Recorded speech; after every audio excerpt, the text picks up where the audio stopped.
Hey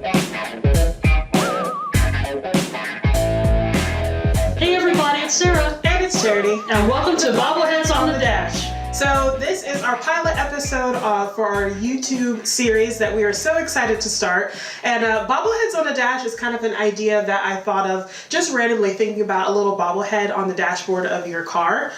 Yes, and we have little bobbleheads as a example. But I was kind of thinking about it one day, and a bobblehead is just kind of just hanging out with you, kind of vibing on your trip to anywhere. And from our last podcast, Double Stuff podcast, we had people tell us that they would listen to us while grocery shopping or while driving around or running errands. And so it was kind of fun that we felt like we were just hanging out with people while they were just living life. And so that's kind of where this podcast, I feel like, is going. Just bobbleheads on the dash, just two of us just hanging out, talking to you. Hopefully you're having fun, or you will have fun and enjoy the things that... Yeah, hopefully you're having fun within the first 2 minutes. The first 30 seconds of this. But hopefully you'll have fun just listening to us ramble and talking about some different topics and getting to know us a little bit better. Yeah, and in a typical YouTube manner, make sure you have to like and subscribe, because hopefully... Smash that subscribe button. That's what the kids say. I'm trying to be all proper. Okay. Because we're so trendy right now. Isn't that what the kids are doing? They were about 5 years Podcast ago. on fleek. Oh no. Okay. This is a great start. Okay, go ahead and continue. It is nothing like already showing our age the first few seconds in by using stuff that people still talk about. Oh yeah, that's what the kids are doing. But yeah, but regardless of trends, you still got to hit that subscribe button and also hit the notification bell, because who doesn't want to see our lovely faces whenever we come on? You don't want to miss whatever we're going to say. I don't even know what we're going to say half the time, so I don't want to miss out. Yeah, that's what makes it fun. You can follow our page at We Harmon Sisters on, let's see, YouTube, obviously, because you're here, Facebook, and Instagram, and TikTok. Yes. So those are the greatest hits until something better comes along. Yeah. So honestly, I want to just can we not have any new social media platforms, at least for 5 years? Let me just take a break. Yeah. Let me take a breather. I don't want to learn anything new right now. That sounds like a grumpy old woman, but I feel like everything is kind of consolidating now, so I'm curious within a few years, somehow it's gonna kind of like when you see bacteria, they're separate and then they kind of turn into one big one. I think that's what's gonna happen, and then there's probably gonna be just one giant universal social networking that's what streaming services are. People were. Yeah, people wanted to get rid of cable, and so they're like, we're gonna do our own thing, and everyone had their own streaming platform, and then now a lot of them have merged together. And, you're by the time you pay for 17 different platforms, you're paying for cable. Look at that. We're going backwards. Soon we'll have Blockbuster again. We'll have red boxes at Walgreens stores again. Yeah, because print media is coming back just because of different streaming services not playing the shows that people want to see, or they've gone off, so I still have DVDs, which I love. I will say over the past few years, I've gotten rid of some just because I either didn't watch them for a while, or I watched them too many times. I'm I'm probably never going to watch this again. But I love having the option of, I want to watch this right here, right now, and I don't want to sign up for something. Let me just put it in my DVD player and play it. Yeah. I think that's comforting. Well, I think back in my day. Yeah. There we go. First using random trends from a few years ago. Now we're pulling the rocking chair back in my day speech. Actually, I don't know. I guess that could kind of tie into what we were talking about. So since we are at the very first episode of this series, we were kind of talking about pilot episodes. But also it's kind of interesting because some of you who were listeners to us from a few years ago, Charity talked about we were part of something called Double Stuff Podcast. And if you do want to listen to those episodes, they're still archived, I guess that's the word. Yeah, we're not taking them down. So. They're still actually on the Double Stuff Podcast YouTube page, so check that out if you want to hear how we still kind of sound. And then now it's the two of us. But then we were talking about, we're kind of a spinoff from that. So we started out doing Double Stuff Podcast. We were doing that for 4 years. This would have been our 5th anniversary. I said we were the Frasier from Cheers, so we are doing our own spinoff. So we thought that'd be kind of interesting to talk about, in terms of pilot episodes, but also spinoffs too, because that's an interesting part of TV history. Because we watch TV, a lot of old TV shows especially. So have you ever watched a TV series from like from the very first episode up until I guess the final one, depending on if it's a syndicated show. Multiple times, yeah. And see, for me, I think I've always come in the middle of a show. I don't think I've, at least prior. You saying you've never watched a series straight through from episode 1 to the end? Ever? Yeah, well, I have, but I mean, like, if I'm first introduced to the show, so, like, if I'm just going through the channels one day. You're talking about you weren't there through, like, the premiere, like, the birth of it. Okay. Yeah, so, because there's very few shows, aside from when I used to work at a TV station, there's very few shows where I've actually watched from Series 1, Episode 1, and then watched it all the way through until, whenever the last show is. I've always... Now, are you talking about... Because I feel like in this day and age, everyone binges. So, like, it's easy now to watch episode 1 all the way through the end in, like, a weekend sometimes. But you're talking about actual TV airtime where you have to wait a week for the next episode? You talking about that type of thing? Like actual TV station TV? Or are you talking about bingeable series, like, online? I guess a bit of both, because even though we were brought up watching TV and weekly shows, most of the TV shows we watched is because they've been around for a while. They were syndicated. So a lot of times they would play maybe 2 or 3 episodes in that little block. So, I guess in a way you're binging the first 2 or 3 episodes. So I would still kind of count that. I wouldn't necessarily watch a full season in one sitting. But just the fact that, like, I would come in the middle of, like, season 3 of a show. And I'd be like, oh, that's interesting, And then either the show would start over or they would just play the pilot for some reason. And so I would watch the first episode and I'm like, oh. And it's kind of interesting because when you think of the first episode, you have to introduce your characters, obviously. You have to introduce, like, the characters, their personality traits, where they live, all the introductory stuff. Mm-hmm. And so, especially looking at older TV shows, I feel like I'm glad that some of the shows got past the pilot, because personally, the pilots of a lot of shows don't seem very interesting to me. Maybe because it's so introductory. Again, I don't think you can really avoid it. Maybe it's just depending on how it's written. I think the tough thing... So you're talking about... Since you're talking about older TV shows, so like from the 50s... 50s to the 80s, I guess, maybe? Yeah, like a lot, especially when you get to like 50s and 60s TV... Mm-hmm. A lot of those episodes didn't necessarily have an ongoing, like, undercurrent of a storyline where you were building off of that. And so, the storyline for a lot of those older TV shows was just in that 30-minute time slot. Yeah. And so that's why there was a lot of inconsistencies in that show. So, like, it wasn't necessarily made to be binged. It was made to, like, well, here is your episode. Here is your story, and that's it. So... I think some stories, like some series that you were watching, probably you wouldn't necessarily like the series because it's not a series. Well, even shows within the past 10 to 15 years, so a little bit more modern, at least for my definition of modern, within the past 10 to 15 years. Like I said, when I worked at a TV station, because I kind of had to watch it, that was my job, we would watch, from the first episode up until the show ended. So as a job, I would watch it. And, even though it would be a job, it depends on if I'm interested in the show or not. So, even with modern shows, I feel like you still have that. Again, you still have to introduce your characters and settings and everything, right?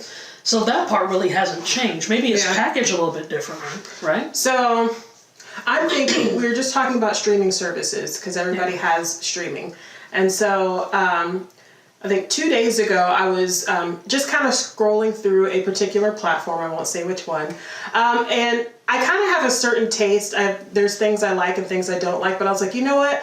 I'm going to experiment. I'm going to explore. And so I had decided to watch the pilot of like a bunch of different shows to see if there was something I want to watch. Because there's always that old faithful show. It's like people always watch Friends. Yeah. They always watch maybe New Girl or something. Like there's like There's a few staples. Yeah, there's a comfort show that no matter what, it's late at night, you just want to sit back, kick back, relax, you're going to turn on your comfort show. Yeah. But like, how did it become your comfort show? You had to watch the pilot, or you had to watch an episode at one point. So I spent it was on a weekend, so I had nothing to do. I spent a few hours just watching pilot after pilot after pilot. and nothing really caught my interest, you know. And maybe some people are probably going to write in the comments, you need to watch the full season first, at least give it one season and then make your decision. But like, well, see, you can say that now because you can binge a show, but even if you're watching a weekly show, you have to be dependent on that first one to get you hooked. I don't feel like it. Okay, I'm going to name some shows and they're probably going to get me in the comments. Yeah. There are some popular shows that people are like, oh, you got to watch this, it's hilarious. And I tried. I really did. Mm-hmm. One of them was Schitt's Creek. I know, I'm sorry. And here's the thing. I like the actors. Like, they did good at playing their part. Individually, they're hilarious. The lines, like the dialogue is fine. Like, I love sarcasm. Sarcastic humor is like one of my favorites. You know, there's a lot of great lines in there. Yeah. Even together as a unit, like the chemistry was there. So like, I have no complaints of the show. My thing is that it was a personal thing. Like, if I'm watching your show and I start to get annoyed and frustrated, which to be fair, that means that the actors are doing their job, right? Yeah, like, for sure. They're doing their job. If they're supposed to be whiny or whatever, like, you did good. But like, if I'm watching it, I'm just like, oh my gosh, you are getting on my last nerve. I can't stand you. I don't want to watch, what was it, 6 seasons or what was it? It lasted quite a bit. It was a long time. Yeah. I don't want to sit there and watch season after season and sit there and be annoyed instead of entertained, I guess. Well, again, I guess that probably is a preference. And see, for me, there's a lot of shows that I've tried to give a chance to. But see, again, the whole purpose of a pilot is to get the audience interested in these people, whatever, you know, whoever they are, walks of life, all that kind of stuff, and then interested enough for them to tune in to the next one, or even more importantly, enough for the big wig executives to be like, oh, I'm going to fork out this amount of cash to make a whole series out of it. So not only is it you want your audience to enjoy it, but you also want the executives to too, so that way you could have a third and a fourth and a fifth and so forth. And they'll keep giving you money to produce those shows. So it's a bit of entertainment, but it's also business. Yeah. For that. And like I said, I will, at the moment, I don't know how all the inner workings go, but I am aware that it costs money to do, and you want to make sure that you get the higher ratings. Mm-hmm. But it's interesting that you bring that up. Again, you know, most of the stuff that I watch or we watch and our whole family watches is usually mid-20th century entertainment. There's some modern stuff in there too. There is. I have some examples too. But let's be honest. About 85 to 90% is old, and then 10% is within our lifetime. I can list. Okay, for me. I would say it's about 70-30. 70-30? Really? Okay. I mean, I guess like 70 old, 30 new. No. I figured. Yeah. I mean, I guess I've never had to make a percentage of that. Well, no, yeah, that percentage is not based on any sort of facts or research. That's just how it feels in my heart. It feels in my heart, it feels like a 70-30 relationship. Well, I guess, and maybe more so because my sisters, both Charity and our other sister, I will say they do watch more modern shows than I do. I will definitely say that.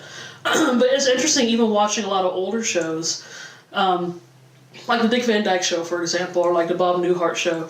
You know, especially if you look at the pilots. The pilots for those are actually pretty good.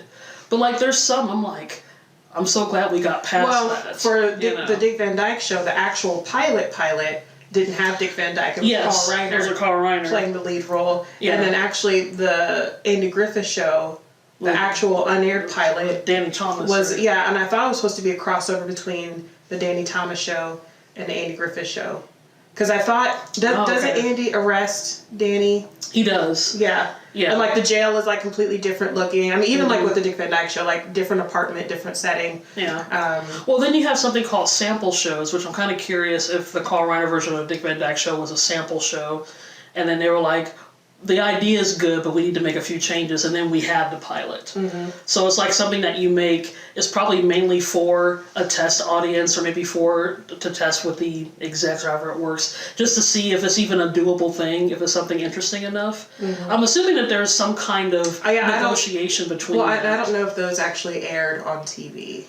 Well, and that's another thing. Maybe that was why it was a sample show, and I don't even know if people do that anymore.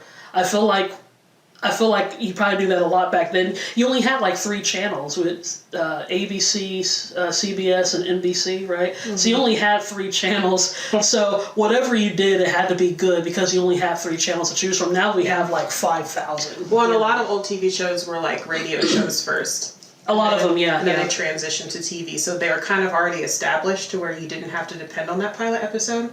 Yeah. But I will say, we kind of talked about judging an episode by its pilot. Yeah, or even like judging a book by its cover. Well, it's funny that you're going to a book, or judging it by first season. So I'm glad I brought that up, Charity. Do you have something to show us? I have a book. Okay, so I know they say don't judge a book by its cover. I usually will judge a book by what the back part of it says. So judge a book by its back cover. Yes, because if your little 2 paragraphs that you have don't really impress me, I'm not going to spend time reading a 300-page book or whatever. Yeah. This one is a good book review. So I have had a little extra time on my hands, and I made sure that I spent it, not doom scrolling. I wanted to actively engage my mind and read. And so this is a book. Now this one I just picked off the shelf at random because it felt like I would enjoy it, and I did. So this is a book, Finley Donovan is Killing It, by L. Cosimano. I hope I'm saying that name correctly. Now this was one I went to Half Price Bookstore. I'm getting a lot of shout outs here. Yeah, a little shout out there. So I went to the bookstore, and like most of the time, you know how books are just lined up like this, and then in between they'll have a book that's like kind of in the middle because they want to feature it, and then the other ones. This was one of those that was kind of in the middle as their featured book in between all the lined up books. And so it was one of those where like I just looked at it for a long time, and like I looked at it and it looked back at me, and I looked at it and it looked back at me again, and I was like, buy me! Yeah, buy and I was like, yep, I'll take that, And I love half price books because, I need a cheap buy because, money is expensive. Money is very expensive. Money is expensive. It costs money to have money. But I was like, okay, this is it's paperback, so, I can carry it and do all the things with it. And I really enjoyed it too. So like, this is the reason why I brought it up. It's the first book in a series. And should I talk about what it's about? I know it's not a book review type show. I guess after this we're going to have to do we'll have to do a book episode of like what our favorite books are. I love mysteries. That's my favorite genre. It has been since I was a kid, from like Boxcar Children and those Mary Kate and Ashley books all the way to like Agatha Christie. So like I've tried to branch out into other genres, and like I can't do it. So this is a mystery book. It's the first book in a series. I really enjoy it. Basically, the premise is that Finley, who is the main character of the book, she's a writer, and she's talking to her publisher in a restaurant, and she's a mystery writer. So she was talking to her publisher about the next mystery book that she was going to do, and like how the murder was going to happen, and etc. Someone overhears the conversation and assumes that she's like this hit woman, and so she's like, oh, maybe you can off my husband, and like I'll give you all this money for it. And so they mistake her. Instead of being a writer, they mistake her for that. And so anyway, I won't give any more because it'll give away the story, but I very much enjoyed it. So if Elle ever sees this episode, here's a pilot book that you might enjoy. It's a very easy read. It's very light reading. That's the other thing. Like if I'm reading, I just want to hang out and like read. I don't necessarily want something that because if it crosses over into thriller, that's where like the secret agent, CSI, serial killer, and I'm like, oh, I'm not in the mood for that. This is very light reading. So here's a pilot book I very much enjoy and endorse because we're talking about pilot episodes. So there's that. But you don't have to take my word for it. That is the end of Charity's book review for today. Yeah, well, after that, like I said, we'll have to do a book episode. My book selection isn't as exciting as Charity's, because Charity likes fiction, I like nonfiction. I'm the only one in my family. I don't know how this worked out. We all know how to read. I'm the only one that reads for fun. I'm the only one that reads fiction. I read for fun. I just like nonfiction fun. And then I write fiction based off of the nonfiction. It's called research. But no, and research is good. I didn't say it wasn't good. I didn't say it wasn't necessary. You said fun. It is. That's the key. I mean, I enjoy reading nonfiction as much as you like reading fiction. it's just... I mean, think about it. The author probably had to research actual stuff in order for sure. She did, so I don't have to. Thank you, El Cosimodo, because I don't want to do that. I appreciate the service you've done for our country. God bless America. Yeah, I know. Okay.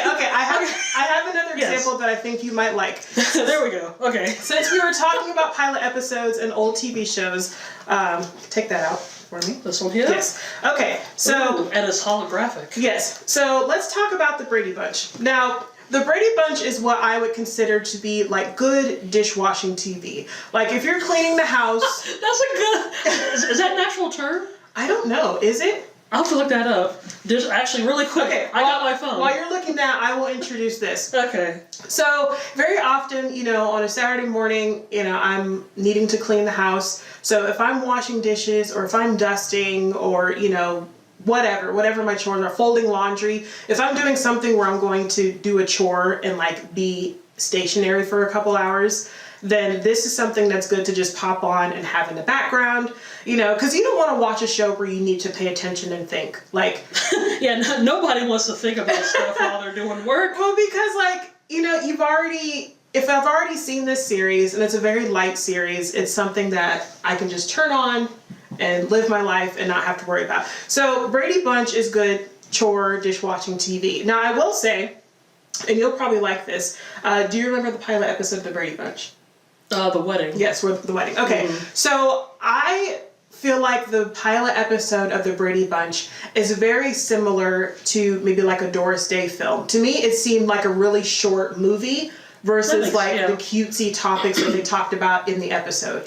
And all the antics, it's well, maybe like with 6 you get egg roll. With 6 you get egg roll, like Yours, Mine, and Ours. Yeah, those shows look like a blended family. But I was getting very much like Doris Day, and I think at this point she, had her show. She had her show and stuff too. Mm-hmm. But it seemed very much like a really cute, short Doris Day movie, and even the way it was filmed looked a bit different than the rest of the series. Yeah. And that was the pilot episode. That's the vibe I got off of it. Do you remember that episode? Yes, and I actually do agree with you on that. Also, Dishwasher TV, at least based on the extensive Google search I just did.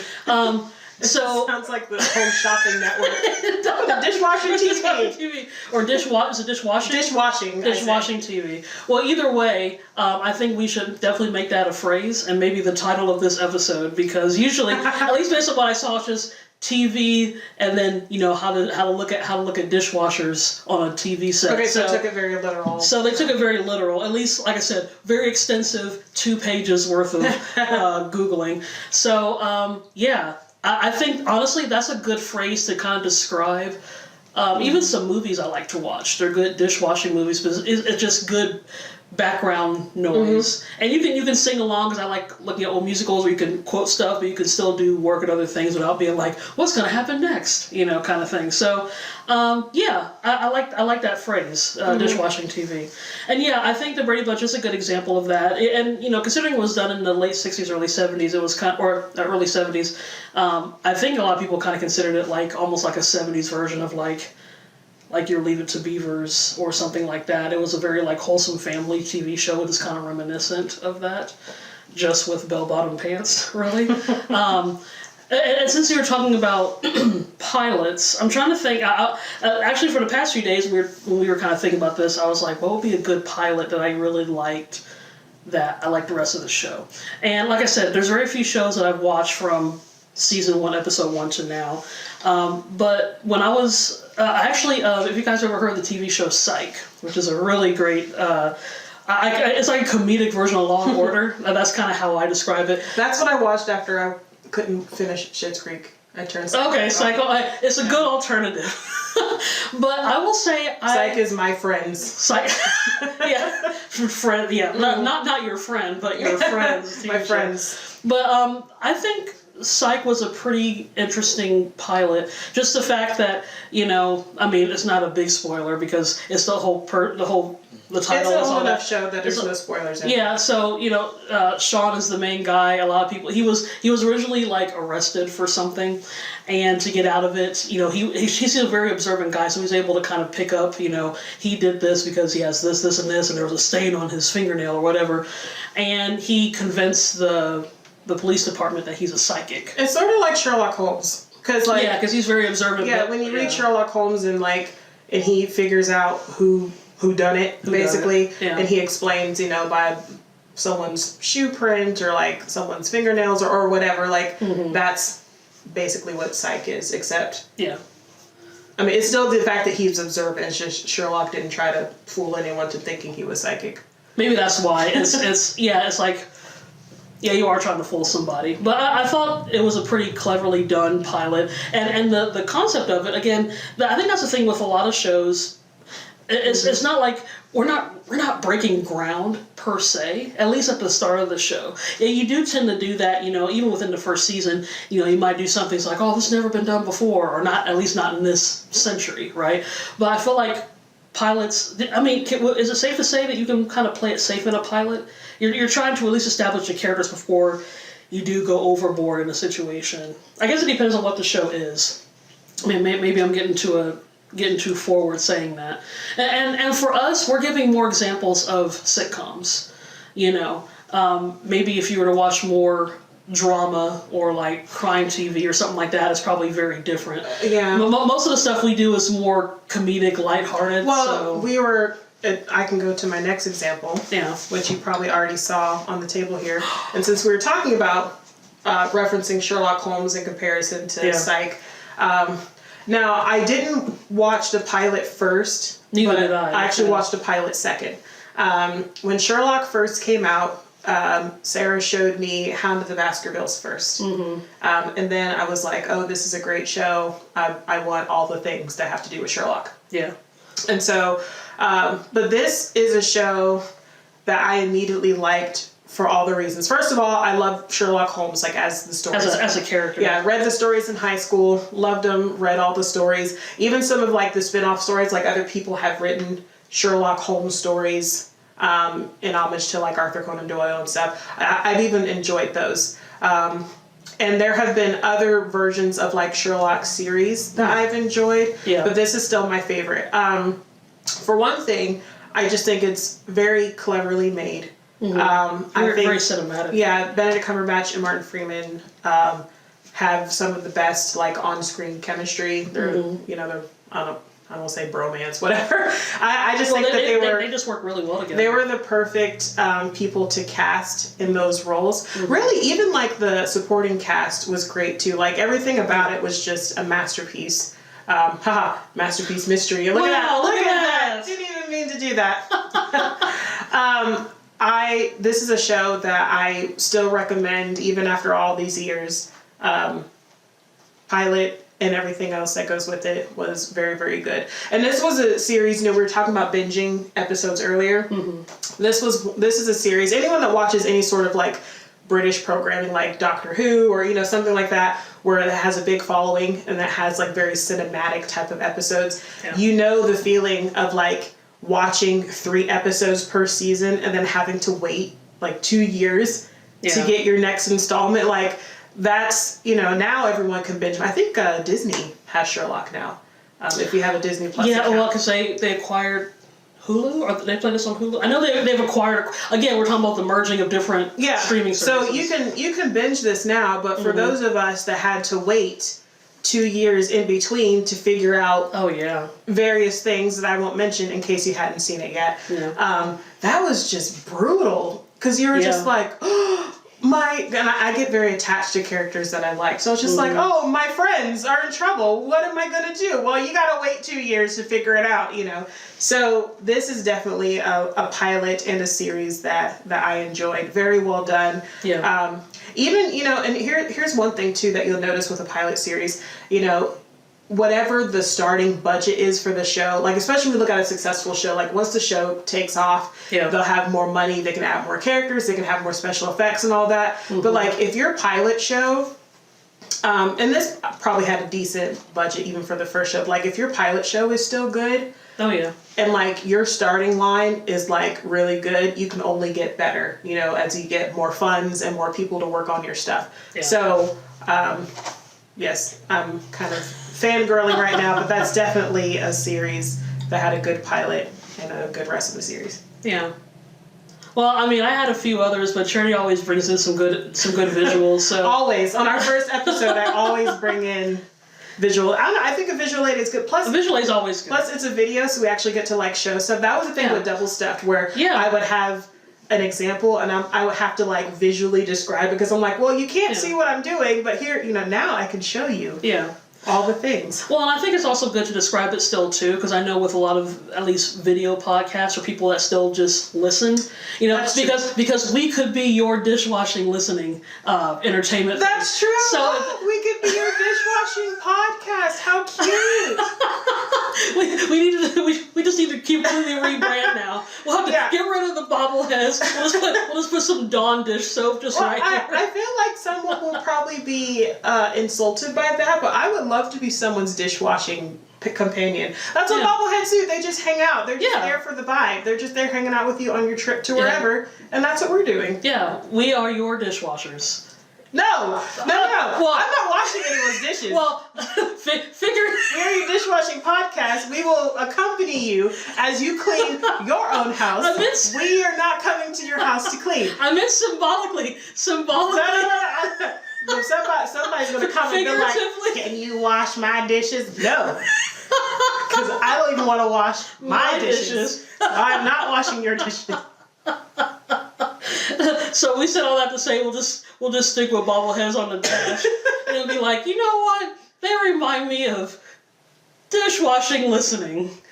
Or something like that. And on that failure of an ending, just know we're not washing your dishes, but we'll accompany you while you do. Thanks for watching today on Bobbleheads on the Dash.